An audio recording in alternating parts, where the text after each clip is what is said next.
Profonde respiration, idée claire, joie de vivre, bonheur absolu, bonne nuit. Ah. Ben voilà.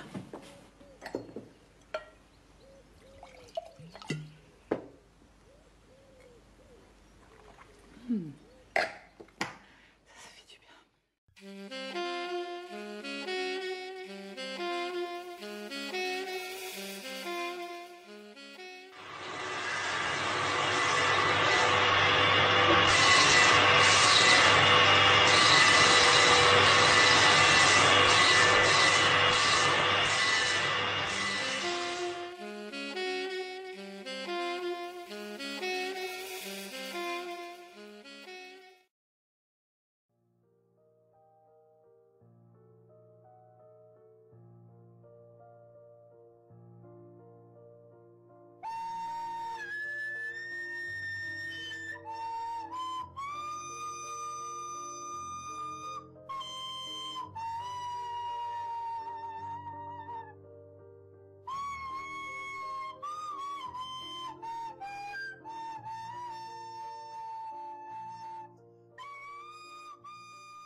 Dernier point sur la situation avec Lauriane de Casanova. Où est-ce qu'on en est, Lauriane ?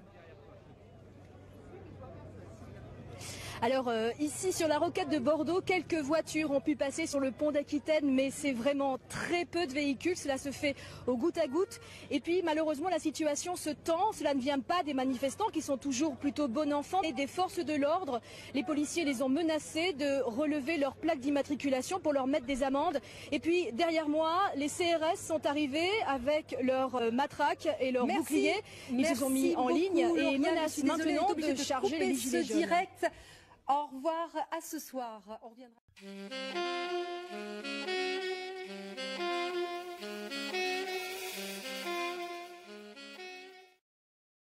This collection represents 35 years of my life. Oh, careful. Our journey begins with this mug. Dave, lift the microphone. Whoa!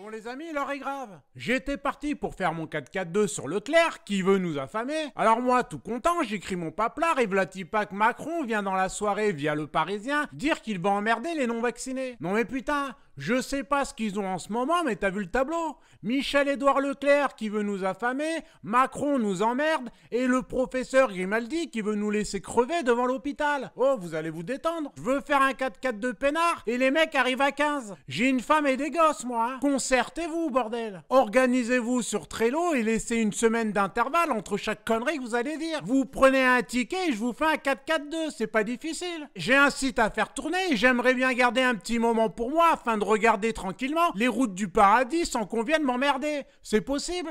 Du coup, je suis désolé de vous dire ça, Macron et Michel-Édouard, mais là, franchement, vous m'avez gavé. Je vais devoir vous mettre en slip, les gars. Vous pouvez garder vos chaussettes, mais ça va grelotter, hein, je vous le garantis. Bref, on va commencer par Édouard Leclerc. Enfin, Édouard, c'est le prénom de son daron. Lui, c'est Michel-Édouard. D'ailleurs, à l'époque, dans les années 1940, je suis pas certain que tu pouvais rentrer dans son magasin aussi facilement. Le papa Édouard, il parlait beaucoup aux Allemands, à ce qui paraît, hein. Voire un peu trop, le garçon. Hein. Fallait pas trop cacher des résistants dans le rayon légumes, sinon tu finissais pareil. Bah, faut savoir que son daron, il a été arrêté après la libération. Si tu veux, il était copain avec Herbert Schad, responsable des opérations du sinistre commando IC 343 de Landerneau, et dirigé par le lieutenant Kruger. Rien que les noms, ça rappelle la série Papa le Schultz. Bon, après, niveau ambiance, forcément, c'était pas la même. La mission de cette unité, c'était de traquer les résistants et de les éliminer. Et selon l'Express, qui s'est procuré un procès verbal de l'audition d'Édouard Leclerc, mené par un responsable de la résistance à Landerneau, Édouard a lâché quelques noms, dont celui de Pingam. François Pingam était un jeune résistant de 19 ans qui a terminé torturé et fusillé le 27 mai 1944 par les Allemands. Mais l'histoire se termine bien pour Édouard, puisqu'il échappera à son procès sur la base d'un certificat médical l'ayant déclaré irresponsable de ses actes. En ce qui concerne le fiston Michel Édouard, c'est pas encore ça. Puisque Édouard a dit à Laurence Ferrari qu'il ne va pas rechigner pour interdire l'entrée de son magasin aux Français non vaccinés. Alors la présentatrice, elle est sur le cul, hein. Et elle lui dit, oui mais attends, mais comment ils vont faire pour becter? L'autre il a haussé les épaules et a lâché, ils viendront pas. Bon, il a pas dit qu'ils aillent tous se faire enculer, mais c'est tout comme, hein. Le mec interdira l'entrée aux Français non vaccinés, à ma famille, mes gosses, mes nièces, mes neveux, mes oncles, mes tantes, il refusera de leur vendre de la bouffe. Forcément, vous me connaissez, je dis ça à Madame Marcel. Sauf que Madame Marcel, faut pas trop la menacer d'affamer ses gosses. Ça la rend nerveuse. Premier réflexe, elle a découpé sa carte Leclerc, elle en a fait des confettis. Putain, quand j'y pense, en plus, on avait cumulé 65 balles sur cette carte de merde. Il y avait de quoi acheter des dizaines et des dizaines de rouleaux de papier cul, bordel. Mais bon, pour madame, c'est terminé, hein. Ah, elle m'a dit, je m'en tartine, hein. Ils verront plus ma face, ces bandes d'. Qu'il aille sucer des en enfer, je lui pisse du cul. On va pas se mentir, je l'ai sentie un peu nerveuse sur ce coup. Et pour se calmer, elle a passé l'après-midi au téléphone avec toutes ses copines. Frérot, écoute-moi bien. Elle te les a chauffées à blanc. Il y a déjà tout le quartier de chez moi qui ira plus dans son magasin de merde. Tu rajoutes à ça les frangins, les sœurs, les tantes, les oncles, les amis et le club de Zumba. Je peux te dire qu'il va y avoir du monde chez Lidl et les petits commerçants. Écoute mon ami, j'ai de la famille en Martinique. Leclerc, ça va devenir un terrain vague. T'as vu que là-bas, faut pas trop les bousculer. Eux, tu les emmerdes, ils te font visiter l'île sans toucher le sol. Après 400 ans d'esclavage, le goût de la liberté, ça veut dire quelque chose. Domota, c'est le prisonnier politique détenu le moins longtemps de l'histoire du monde. Quand t'as 500 Guadeloupéens qui entourent le commissariat, tu libères le bonhomme, t'offres les gâteaux, le jus d'ananas avec l'ombrelle qui va bien, ils te font comprendre qu'au niveau rapport de force, c'est le peuple qui commande. Là-bas, ça se fait encore à l'ancienne. Et en rythme. Mais bon, on va pas se mentir, en même temps, moi, ça m'arrange. Faut savoir que Madame Marcel, c'est une pro du caddie. Et ça me coûte une blinde. À chaque rayon, je prends des cheveux blancs. Et en plus, elle a cette manie de balancer tout en vrac dans le chariot. C'est un bordel sans nom. Et moi, comme tous les mecs, ça nous énerve et forcément, on range les denrées alimentaires correctement dans le caddie afin d'optimiser la place et ainsi assurer un meilleur rendement une fois arrivé au tapis roulant de la caisse enregistreuse. Bon, j'avoue que sur ce coup-là, on est un peu taré, les gars. On va pas se mentir. On sait pas trop pourquoi on range tout ça dans le caddie alors qu'on n'arrive pas à mettre un slop dans la panière à linge, mais bon, on se refait pas. On en vient à Macron, qui s'est planté à moitié,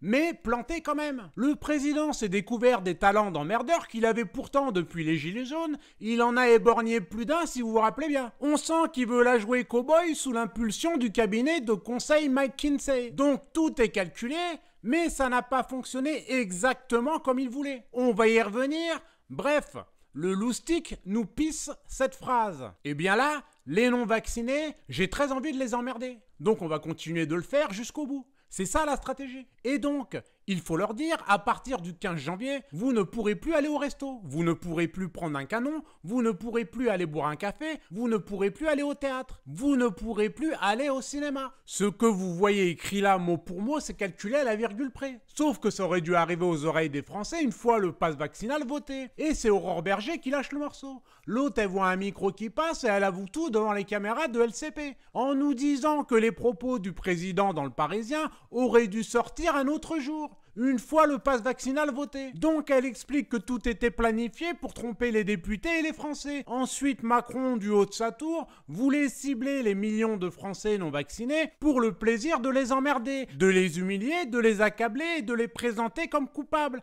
comme bouc émissaire. C'est Aurore qui le dit. Elle, c'est la meuf que tu choisis en dernier quand tu fais des équipes. Mais toi, comme t'es sympa, tu la prends. Sauf qu'à la dernière minute du match, elle marque contre son camp. Elle est extraordinaire, cette petite. C'est un cadeau du ciel pour nous. Merci Aurore, nous on t'aime. Comprenez bien qu'il doit absolument accabler les non-vaccinés pour dévier la colère une fois le pass vaccinal voté. Sinon, c'est lui qui gratte le parquet. C'est aussi simple que ça. Ce qui intéresse McKinsey et Macron, c'est que ce pass vaccinal mène au crédit social. Et croyez-moi bien, si vous trouvez horrible les 2 dernières années, à côté du crédit social, c'est une partie de plaisir. Vous ne pouvez pas comprendre toutes ces mesures qui n'ont ni queue ni tête sans comprendre ce qu'est la finalité. Ce n'est pas de l'incompétence que de faire 15 tests à des enfants avant d'aller à l'école. Il faut garder la pression, exaspérer les Français pour arriver au crédit social. Tu leur fais signer ce que tu veux en leur faisant espérer que ça va s'arrêter. Et je rappelle que nous étions des complotistes quand on disait qu'il y aurait plusieurs doses. On en est au forfait, les gars. En réalité, ce n'est pas Macron qui va emmerder les non-vaccinés, ce sont les non-vaccinés qui emmerdent Macron. La dernière dit que ce sont les non-vaccinés, ce sont eux qui mènent au monde de la raison. Et de l'autre, il y a Macron et McKinsey qui mènent vers le crédit social. Si vous comprenez ça, vous avez tout compris et vous ne serez plus étourdis, perdus, accablés à vous poser des questions sur l'absurdité des mesures. Je rappelle que ce n'est pas de l'incompétence. Bon après, je pense que Macron est énervé aussi pour autre chose.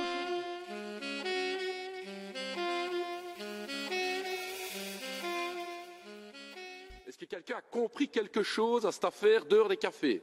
Donc en gros, en Belgique, on va pouvoir rester donc jusqu'à 22 heures à l'intérieur. À 22 heures, iedereen buiten, tout le monde dehors.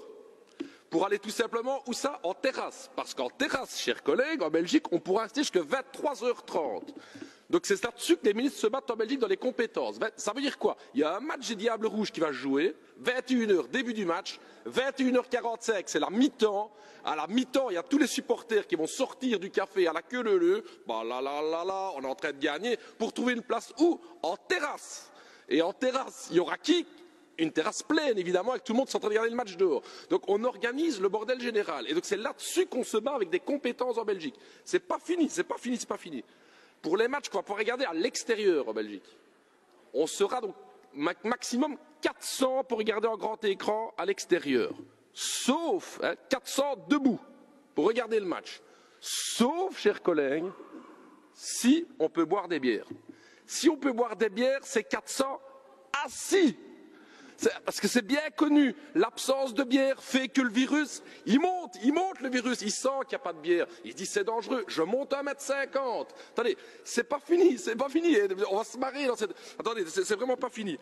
Alors, après le match, 23h30, que se passe-t-il?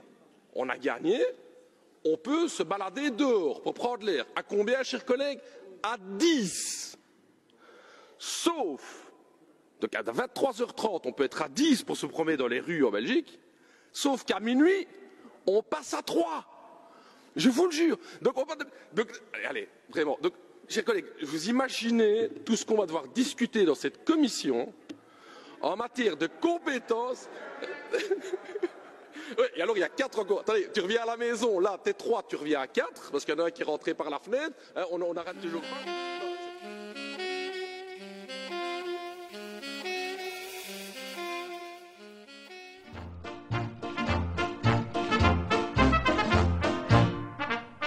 À compter de la rentrée, le recours au télétravail sera rendu obligatoire. Je dis bien obligatoire.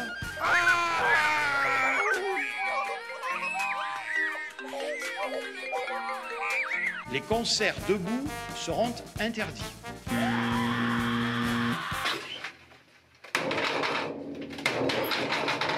La consommation de boissons et d'aliments sera interdite dans tous les cinémas, les théâtres, les équipements sportifs et les transports collectifs, y compris longue distance. Voilà. Ce train interrégional rempli de Gaulois réfractaires entassés comme des sardines est complètement Covid-safe, puisque personne ne consomme de nourriture.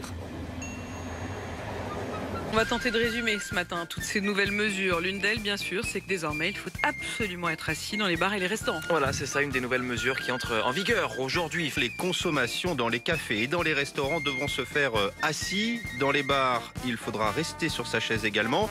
Mais vous êtes complètement con! La plupart de ces jeunes ont conscience de la situation sanitaire, mais ne comprennent pas toujours l'intérêt de cette mesure. Déjà, on peut plus danser dans les bars, alors encore devoir s'asseoir. Si c'est pour être assis et boire un verre, autant rester chez soi. Aller dans un bar, c'est pour rencontrer des gens. Si on est un peu timide, en plus assise, c'est impossible de rencontrer du monde. Allons, jeunes, ce n'est pourtant pas compliqué de comprendre que si Corona est une maladie très contaminante, il est avant tout un virus qui a un code de l'honneur. Jamais Corona ne s'en prendra à une victime assise qui lui tourne le dos. A l'inverse, Coronavirus s'attaquera systématiquement à tous les inconscients pratiquant la position dite debout. Il faut se faire une raison. Les activités culturelles n'ont plus leur place dans notre société. Mais vous pouvez être rassurés, car les activités cultuelles seront quant à elles toujours maintenues. Quant aux activités de cul, soyez tranquilles car les clubs libertins restent ouverts. En même temps, les clubs échangistes restent ouverts, on comprend pas très bien pourquoi. Les clubs échangistes ne relèvent pas du ministère de la Culture. Oui. Vous pouvez le regretter, Jean-Jacques Bourdin, mais enfin, pour l'instant,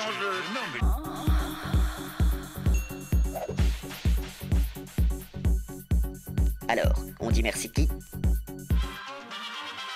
Voilà, les Français ont bien compris que si les mesures gouvernementales ne répondent plus à aucune logique sanitaire, elles permettront avant tout de pourrir la vie des non-vaccinés, puisque tout est de leur faute.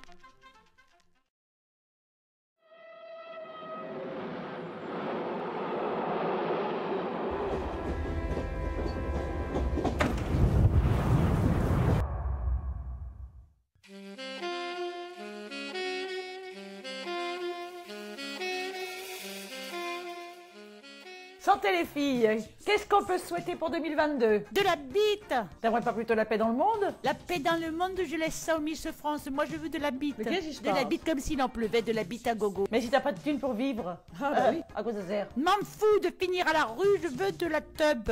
Quand elle va finir au RSA, à se faire déglinguer dans ses cartons dans la rue. Je veux du braquemar. Bah, et la santé quand même, parce que si t'es dans le coma, par exemple, oui, là, ou branché avec des tuyaux partout, bah tu pourras pas en J'ai profiter la de tes santé, tubs. j'ai trop de santé, je veux me faire péter le cul. Donc tu préférerais pas un amoureux? Hein? Ah non, un amoureux c'est chiant, faut laver ses slips, je veux juste un zizi. Et l'amitié, c'est important les amis? Oui, mais vous avez pas de kiki. Non, désolé. Moi je veux de la Elle est bite, en pourquoi il y a boucle. pas du bite? Je veux me faire transpercer par de la biroute, embrocher par du zigomar, je veux du nœud, du gourdin, de la quiquette. J'ai pas bien saisi l'idée, tu veux quoi déjà au juste? Je veux bouffer de la carotte là. et puis de la grosse. Non mais je voulais être sûr, tu vois. Tiens, en attendant, je te proposais ça.